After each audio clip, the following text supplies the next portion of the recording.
Assalamualaikum warahmatullahi wabarakatuh. Kami daripada kumpulan D ingin membentangkan tugasan kami tentang 4 isi kandungan berkaitan dengan palapis atau tentera darat. Saya Nurul Syazwani binti Abdullah ingin menjelaskan secara ringkas tentang wawasan, misi dan matlamat tentera darat Malaysia. Wawasan tentera darat adalah menjadi satu angkatan tentera yang seimbang, moden dan bersedia melaksanakan misinya. Misinya adalah mempertahankan kedaulatan Malaysia dan kepentingannya daripada ancaman luar serta membantu keamanan negara.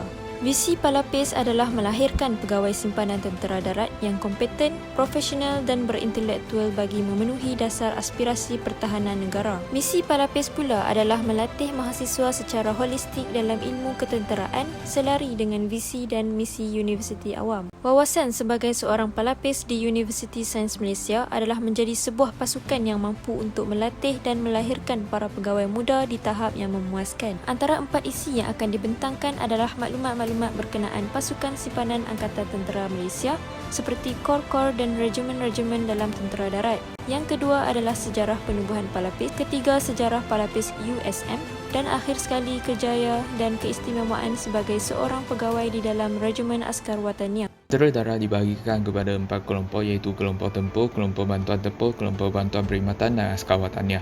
Terdapat 4 kor dan regimen di bawah kelompok tempur iaitu RAMD yang diberikan tugas mencari, mendekati, membunuh dan menawar musuh, RRD yang bertanggungjawab menghadapi ancaman musuh, RS yang menjaga sempadan darat serta KAD yang melaksanakan gerak ofensif dan defensif.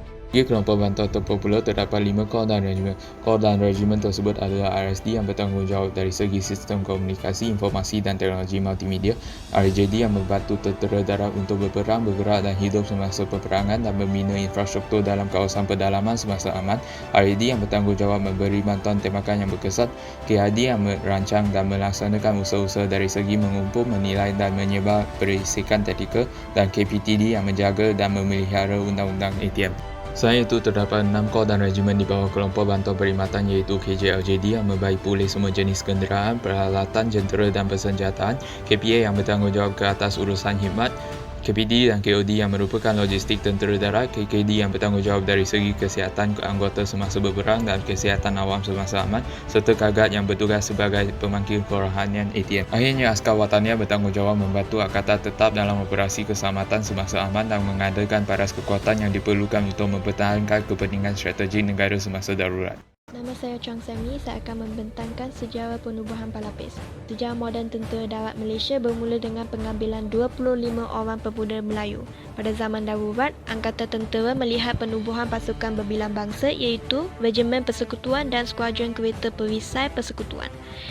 Untuk peperangan konvensional, Tentera Darat Malaysia telah dipermodenkan. Pengawal Askar Wataniah Brigadier Jeneral Dato' Abdul As Ismail membincangkan dengan Naib Kaunselor Universiti dan pengawal ITM untuk mendubur betul iaitu Reserve Officer Training Unit.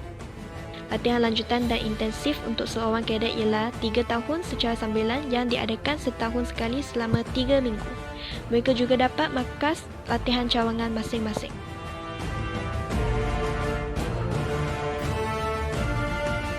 Universiti Sains Malaysia ialah institusi pengajian tinggi yang kelima menubuhkan Palapis. Palapis Universiti Sains Malaysia secara rasminya ditubuhkan pada 17 Februari 1980. Ketua Jurulatih pertama ialah Major Suna bin Molin. Kumpulan pertama terdiri daripada seorang pegawai tetap, 25 pegawai simpanan dan juga 36 pegawai kadet. Pada tahun 1982, Palapis Universiti Sains Malaysia telah menubuhkan kumpulan pertama pegawai kadet wanita. Kumpulan tersebut terdiri daripada 40 orang siswi untuk menyertai Palapis. Pada tahun 1987, Palapis Laut ditubuhkan di kampus Induk dan kampus kejuruteraan USM. Manakala Palapis Udara ditubuhkan di kampus kejuruteraan USM pada tahun 2003. Palapis telah menjadi kursus berkredit pada tahun 2015. Assalamualaikum, saya Muhammad Nafi akan cerita tentang kejayaan dan keistimewaan. Regimen Askar Wataniah antara pasukan dalam Angkatan Sukarelawan Persekutuan yang berfungsi sebagai pasukan simpanan tentera darat untuk membantu tentera darat Malaysia ketika darurat atau dalam medan peperangan. Ia berperanan membantu TDM dalam operasi keselamatan dan membantu pihak berkuasa awam ketika bencana alam. Keterlibatan itu amat penting dalam membantu mempertahankan negara ketika diperlukan. Peluang menganggotai Askar Wataniah memberi pendedahan kepada tugasan dan tanggungjawab sebenar anggota tentera. Rakyat perlu faham tanggungjawab tentera yang perlu sentiasa cergas mental dan fizikal serta siap siaga untuk sebarang operasi atau bencana melanda negara. Latihan ini dapat membentuk jati diri dan meningkatkan tahap disiplin sebagai individu. Rasa bertanggungjawab terhadap bangsa dan negara juga akan terpupuk. Ia dapat melahirkan individu mempunyai daya ketahanan mental dan fizikal tinggi serta mampu melaksanakan tugasan dalam berbagai situasi dan menjadi lebih kreatif dalam menyelesaikan masalah walaupun dalam situasi sukar.